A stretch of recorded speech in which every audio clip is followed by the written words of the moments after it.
ষষ্ঠ শ্রেণীর বিজ্ঞান অ্যাসাইনমেন্ট দেওয়া হয়েছে। অ্যাসাইনমেন্টের নির্ধারিত কাজটি আমরা দেখে আসি। অর্ক ছোট একটা টবে পেঁয়াজ লাগিয়ে জানালার পাশে রোদের আলোতে রেখে দিয়েছে। কিছুদিন পর এর সবুজ পাতা গজিয়ে বেশ বড় হয়েছে। সে বেশ পুলকিত হয়ে প্রতিদিন এটি পর্যবেক্ষণ করছে।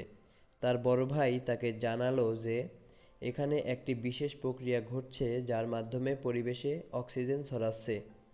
এ বিষয়টি পরীক্ষণের জন্য হাইড্রিলা উদ্ভিদ ব্যবহার করে অক্সিজেন বের হওয়ার ঘটনা দেখা যায়।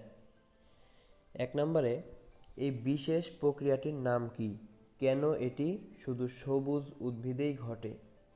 ২ নম্বর প্রশ্ন, সামগ্রিক প্রক্রিয়াটি দেখাও এবং অক্সিজেন বের হওয়ার পরীক্ষণটি করার জন্য হাইড্রিলা উদ্ভিদ ব্যবহার করার সুবিধা ব্যাখ্যা করো।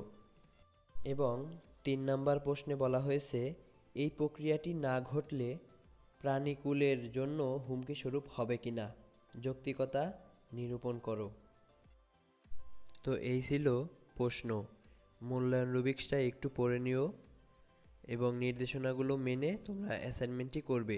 অ্যাসাইনমেন্টের উত্তর পরবর্তীতে আমার চ্যানেলে আপলোড করা হবে।